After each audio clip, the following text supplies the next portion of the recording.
Welcome everybody to my beginner's guide to trail running.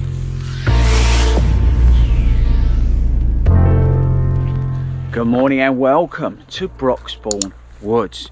Beautiful Broxbourne Woods. Now this is where I do, I would say 90% of my trail running, and that's why I brought you here for this video today, which is, like I said at the start, a kind of beginner's guide to trail running. Now I'm relatively new and I'm definitely inexperienced when it comes to trail running, so I wanted to use the opportunity today to share some of sort of tips and hints and just sort of outline what trail running is, because I can't emphasize enough how awesome trail running is, especially this time of the year, but how good trail running can be if you're doing a lot of work on the road. It can really benefit you. So today I want to go through the little bits and bobs, like firstly, sounds silly, but what is trail running, the stuff, the kit you need, the sort of a few tips and hints that I've learned, picked up along the way, what are the benefits of trail running, all that kind of stuff. Hopefully I'm going to get all this information across to you in this little video I've done while I'm here in the beautiful Broxbourne Woods.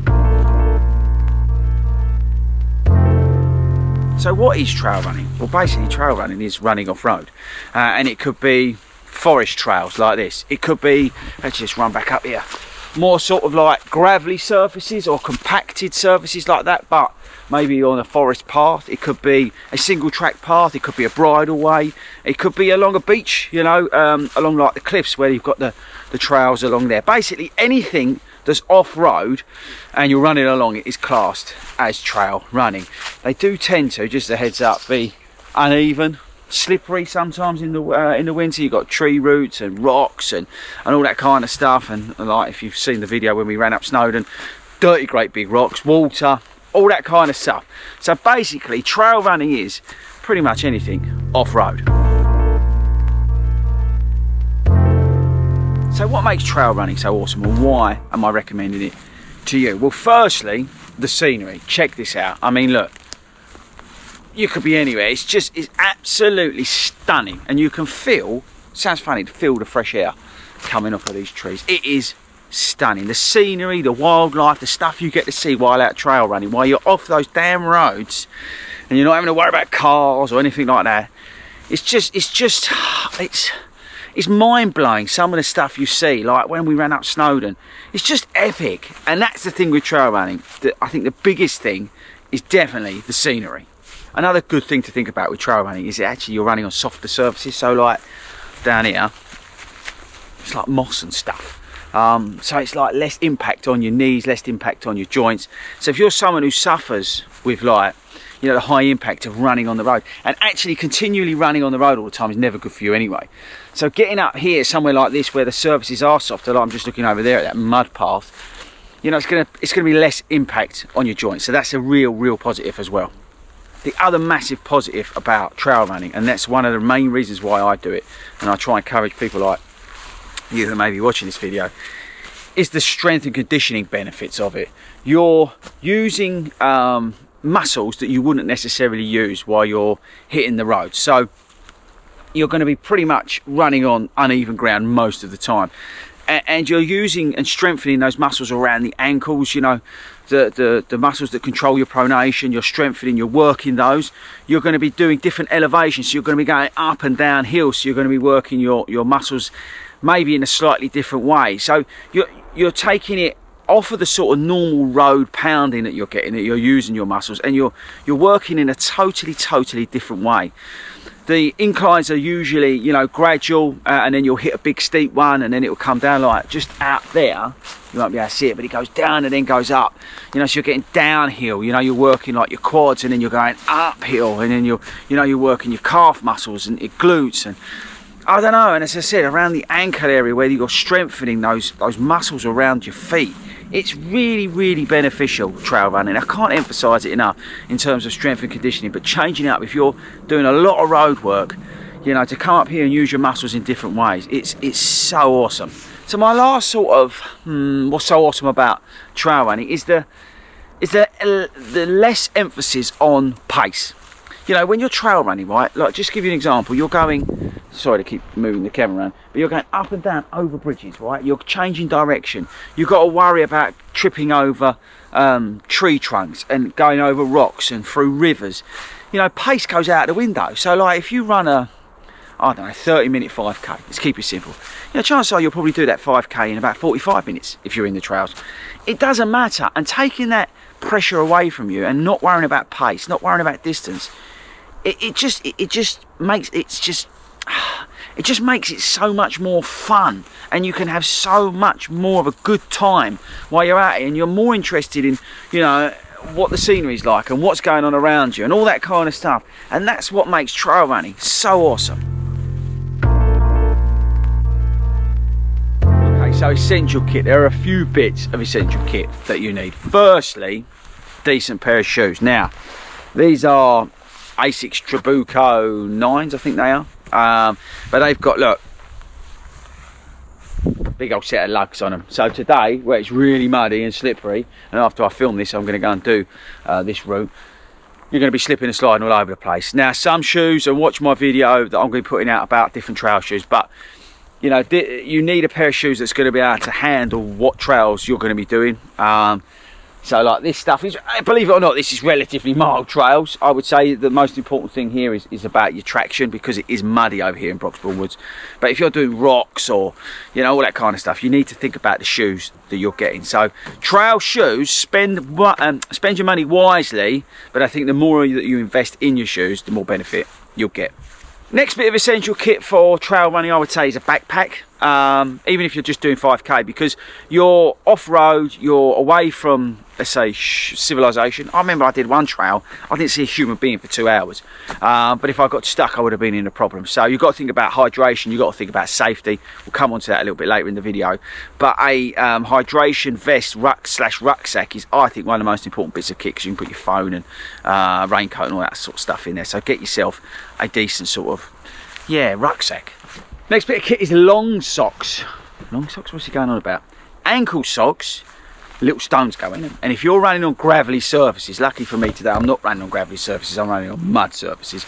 But if you're running on like gravelly surfaces, like rocky bits and stuff like that, the stones just go down into your socks, and it is a nightmare, because most of the time you can whip your shoes off and get rid of all the stuff out of it. But if they're in your socks, you've got to take your socks off. So, little tip, long socks. And the last bit of kit is a GPS watch. You want to know, well, if you can afford it, you want to know where you're going, so get one with navigation on. But a GPS watch, so you can roughly track where you are and all that kind of stuff. So I appreciate that GPS watches with navigation are expensive. So make sure also that you've got like a phone with like your route planned out on it as well, so you know where you're going. That's a really, really key bit of advice, I would say. But if you can get a watch, GPS watch with like navigation on it, it can be a game changer. So like I went up Epping Forest the other week and we had no idea where we was going, but I loaded up a trail from Garmin Connect, and I loaded it up, so I just followed my watch, and I've got a 735 which you can pick up relatively cheap now. So I would really recommend, if you want to get into trail running more and more, then invest also in a GPS watch that's got some like navigation on it. This leads nicely on from what we was just talking about with Garmin Connect, finding routes. Now, I think one of the easiest ways is to go on to Strava, go on to Garmin Connect, and find like the heat maps where people have done trails, done existing routes. I think with Strava you have to pay for it, but Garmin Connect, I don't know if you do or you don't, but I use Garmin Connect a lot to plot my routes, and you can use Strava as well, but I think that's the paid version. But you can see what other people have done, so nick their ideas. Another cool way is to go on Google Maps and plot a route. That's another cool way of doing it. And a real simple way is just Google, like, I don't know, Epping Forest trails, and then you'll find there's like people who've done them, and they'll probably like post up the GPX file so you can get it onto your watch. Like U3A groups, search U3A groups, like walking groups, because they'll all post up their walks, and some of them describe them, give you the lengths, give you the distances.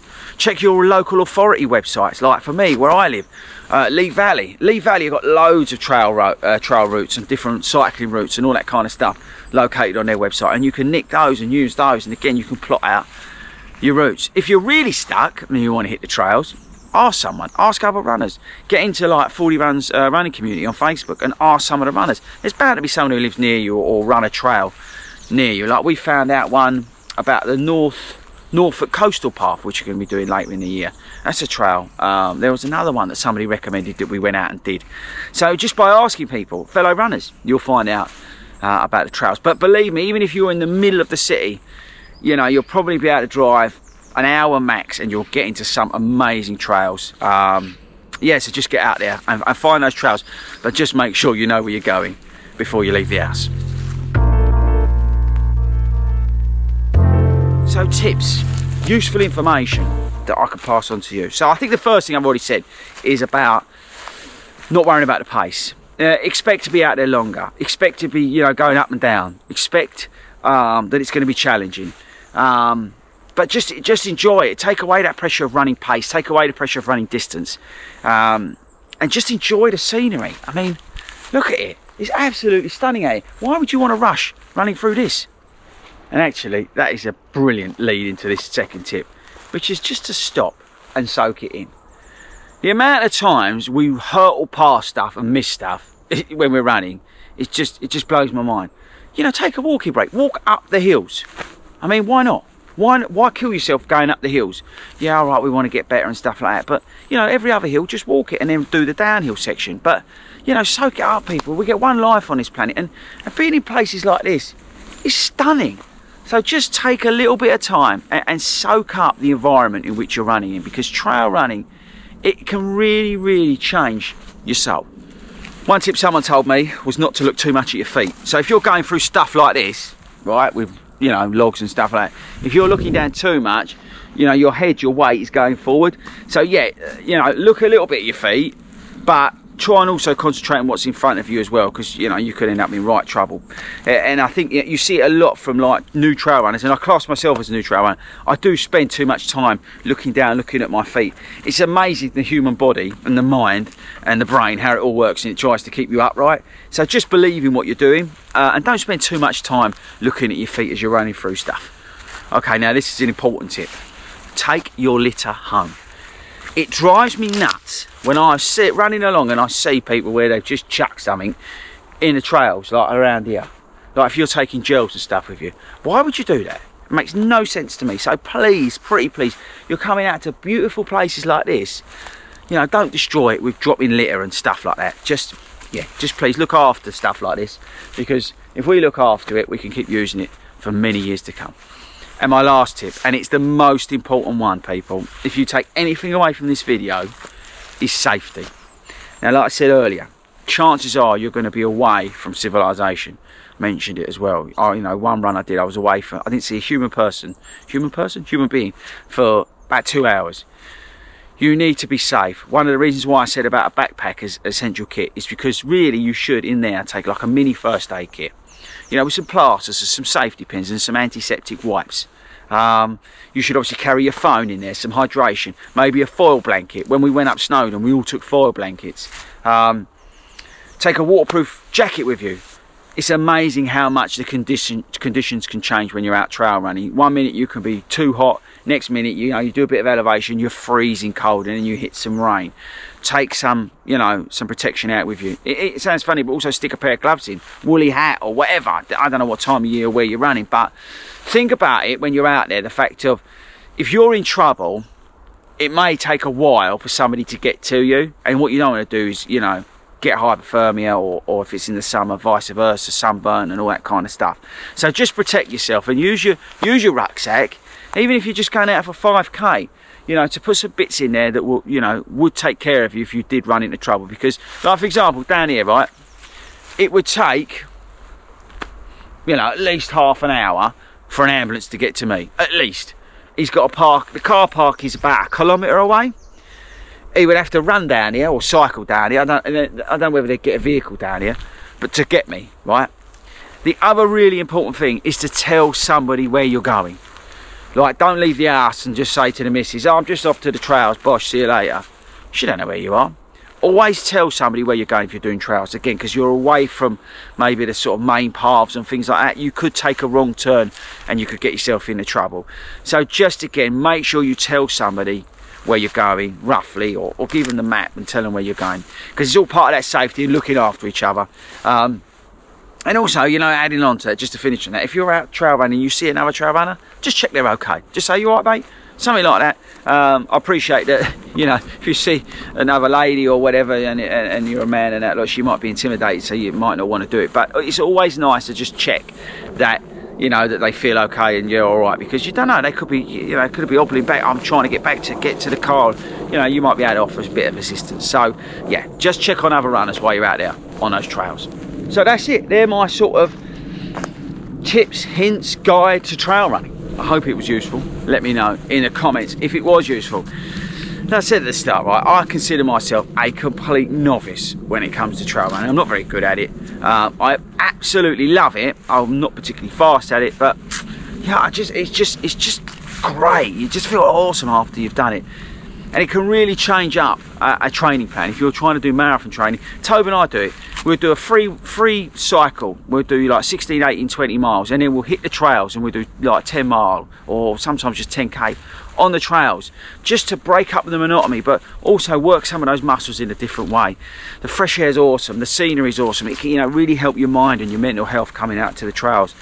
But there's some beautiful places, not just in the UK, but around the world. You know, some of the trail paths, if you can, you know, spend that little time and plot out where you want to go and then get out there, it can just change your life in terms of your running life. And you know, it's not just about hitting those roads and getting that 5k done. You can get out there into some amazing, beautiful places.